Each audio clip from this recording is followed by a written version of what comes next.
ನಮಸ್ಕಾರ, ಏನ್ ಸಮಾಚಾರಕ್ಕೆ ಸ್ವಾಗತ. ನಾನು ಅರ್ಪಿತಾ. ಪ್ರಮುಖ ಸುದ್ದಿಗಳನ್ನು ನೋಡೋಣ. ಅದಕ್ಕೂ ಮುನ್ನ ಈ ಕ್ಷಣದ ಹೆಡ್ಲೈನ್ಸ್. ಲೋಕಸಭೆ ಚುನಾವಣೆಯಲ್ಲಿ ನಿಮ್ಮ ಮತ ಅಕ್ಷತೆಗೋ ಗ್ಯಾರಂಟಿಗೋ ಯೋಚಿಸಿ. ಕಾಂಗ್ರೆಸ್ ಗೆಲ್ಲಿಸದಿದ್ರೆ ಗ್ಯಾರಂಟಿ ಸ್ಕೀಮ್ ಕ್ಯಾನ್ಸಲ್ ಮಾಡಬೇಕಾಗುತ್ತೆ. ಚರ್ಚೆಗೆ ಗ್ರಾಸವಾದ ಮಾಗಡಿ ಕಾಂಗ್ರೆಸ್ ಶಾಸಕ ಬಾಲಕೃಷ್ಣ ಹೇಳಿಕೆ.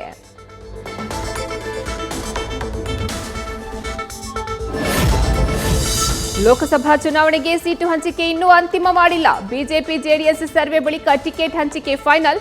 ಜೆಡಿಎಸ್ ಕೋರ್ ಕಮಿಟಿ ಸಭೆಯಲ್ಲಿ ಎಚ್ಡಿಕೆ ಮಾಹಿತಿ.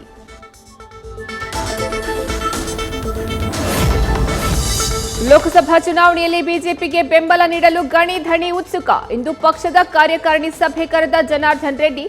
ಬಿಜೆಪಿ ಸೇರ್ಪಡೆ ಅಥವಾ ಬಾಹ್ಯ ಬೆಂಬಲ ನೀಡುವ ಬಗ್ಗೆ ಚರ್ಚೆ ಸಾಧ್ಯತೆ.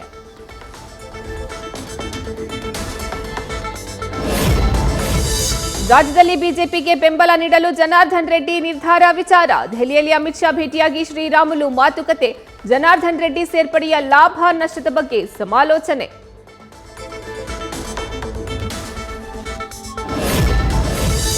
ಮಂಡ್ಯದಲ್ಲಿ ಬಿಜೆಪಿಯ ಮೊದಲ ಸಂಸದೆ ಆಗಬೇಕು ಅನ್ನೋದು ನನ್ನ ಆಸೆ. ಮೋದಿ ಬಲದಿಂದ ಸಕ್ಕರೆ ನಾಡಲ್ಲಿ ಬಿಜೆಪಿ ಬಾವುಟ ಹಾರಿಸುವ ವಿಶ್ವಾಸ ಇದೆ.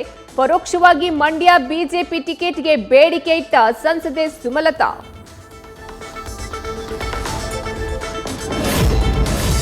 ಹನುಮಧ್ವಜ ತೆರವು ವಿವಾದದ ತನಿಖೆ ಚುರುಕು. ಕೆರಗೋಡು ಪೊಲೀಸ್ ಠಾಣೆಗೆ ಮಂಡ್ಯ ಡಿಸಿ ಭೇಟಿ. ಧ್ವಜಸ್ತಂಭ ಬಳಿ ಪರಿಶೀಲಿಸಿ ಪೊಲೀಸರಿಂದ ಮಾಹಿತಿ ಸಂಗ್ರಹ. ಧ್ವಜ ವಿವಾದದಿಂದ ಬೂದಿ ಮುಚ್ಚಿದ ಕೆಂಡವಾದ ಕೆರಗೋಡು ಗ್ರಾಮ. ಧ್ವಜಸ್ತಂಭಕ್ಕೆ ಬಿಗಿ ಬಂದೋಬಸ್ತ್. ಸೆಕ್ಷನ್ 144 ಮುಂದುವರಿಕೆ. ಮತ್ತೊಂದೆಡೆ ಕಾಂಗ್ರೆಸ್ನಿಂದ ಶಾಂತಿ ಯಾತ್ರೆಗೆ ಸಿದ್ಧತೆ.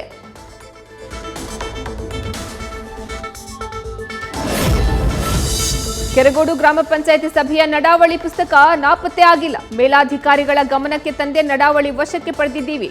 ಮಂಡ್ಯ ತಾಲೂಕು ಪಂಚಾಯತ್ ಇಒ ವೀಣಾ ಸ್ಪಷ್ಟನೆ. ಕೆರಗೋಡು ಧ್ವಜ ವಿವಾದದಲ್ಲಿ ಸ್ಥಳೀಯ ಶಾಸಕರು ಎಡವಿರೋದು ನಿಜ. ಜನರನ್ನ ವಿಶ್ವಾಸಕ್ಕೆ ತೆಗೆದುಕೊಂಡಿದ್ರೆ ಬೆಂಕಿ ಉರಿತಾ ಇರಲಿಲ್ಲ. ಧ್ವಜ ವಿವಾದ ಪ್ರಕರಣದಲ್ಲಿ ಮೌನ ಮುರಿದ ಸಂಸದೆ ಸುಮಲತಾ.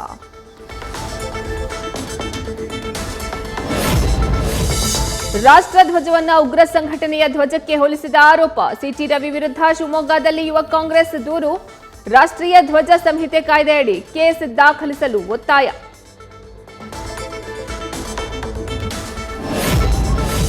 ಹನುಮಧ್ವಜ ತೆರವು ವಿಚಾರಕ್ಕೆ ಸರ್ಕಾರದ ವಿರುದ್ಧ ಅಶೋಕ್ ಕಿಡಿ. ಲಂಕೆ ಸುಟ್ಟು ಹೋದಂತೆ ಈ ಸರ್ಕಾರವು ಸುಟ್ಟು ಹೋಗುತ್ತೆ. ಮಂಡ್ಯದಲ್ಲಿ ಕಾಂಗ್ರೆಸ್ನವರೇ ಗಲಾಟೆ ಎಬ್ಬಿಸಿದ್ದು ಎಂದು ವಾಗ್ದಾಳಿ. ಭಟ್ಕಳದಲ್ಲಿ ಭಗವಧ್ವಜ ಕಟ್ಟೆ ತೆರವಿಗೆ ಹಿಂದೂ ಕಾರ್ಯಕರ್ತರ ಆಕ್ರೋಶ. ತೆಂಗಿನಗುಂಡಿ ಗ್ರಾಮದ ಅನ್ಯ ಕೋಮಿನ ಅನಧಿಕೃತ ಬೋರ್ಡ್ ತೆರವಿಗೆ ಆಗ್ರಹ. ಸೂಕ್ತ ಕ್ರಮ ಕೈಗೊಳ್ಳುವಂತೆ ಪಿಡಿಒಗೆ ಭಟ್ಕಳ ತಹಶೀಲ್ದಾರ್ ಸೂಚನೆ. ಹಾನಗಲ್ನ ಕ್ಯಾಸನೂರು ಗ್ರಾಮ ಪಂಚಾಯಿತಿ ಉಪಾಧ್ಯಕ್ಷೆ ವಿರುದ್ಧ ವಂಚನೆ ಆರೋಪ. ವಿವಿಧ ಸಂಘದ ಮಹಿಳೆಯರಿಂದ 30 ಲಕ್ಷ ಹಣ ಪಡೆದು ವಂಚನೆ. ಮೋಸ ಹೋದವರಿಂದ ಹಾನಗಲ್ ಪೊಲೀಸರಿಗೆ ದೂರು, ಹಣ ವಾಪಸ್ ಕೊಡಿಸುವಂತೆ ಮನವಿ.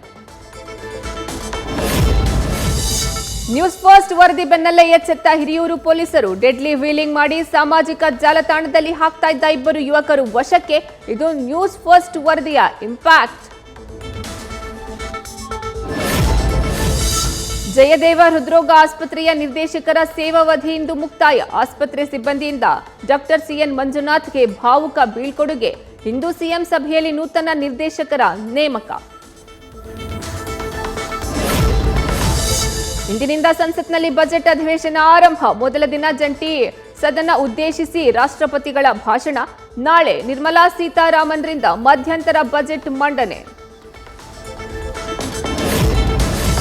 ಅಕ್ರಮ ಹಣ ಪತ್ತೆ ಕೇಸ್ನಲ್ಲಿ ನಾಪತ್ತೆಯಾಗಿದ್ದ ಜಾರ್ಖಂಡ್ ಸಿಎಂ ಪ್ರತ್ಯಕ್ಷ. ರಾಂಚಿಯಲ್ಲಿ ಬೆಂಬಲಿಗರ ಜೊತೆ ಕಾಣಿಸಿಕೊಂಡ ಹೇಮಂತ್ ಸೊರೇನ್.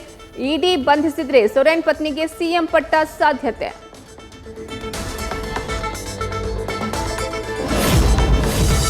ಹಿಮಾಚಲ ಪ್ರದೇಶದ ಕುಲುನಲ್ಲಿ ಹಿಮ ಮಳೆಯಿಂದ ಭಾರೀ ಅವಾಂತರ.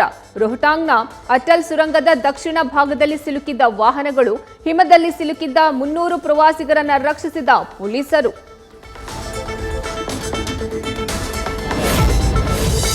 ಭಾರತವನ್ನ ತೆಗಳಿದ ದ್ವೀಪ ರಾಷ್ಟ್ರ ಮಾಲ್ಡೀವ್ಸ್ಗೆ ಭಾರೀ ನಷ್ಟ. ಮಾಲ್ಡೀವ್ಸ್ಗೆ ತೆರಳುವ ಭಾರತೀಯ ಪ್ರವಾಸಿಗರ ಸಂಖ್ಯೆ ತೀವ್ರ ಕುಸಿತ.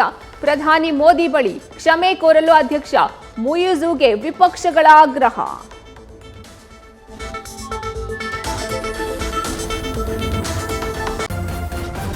ನ್ಯೂಸ್ ಫಸ್ಟ್ ನಿರ್ಭೀತಿಯಿಂದ ನಿಮ್ಮ ಪರವಾಗಿ.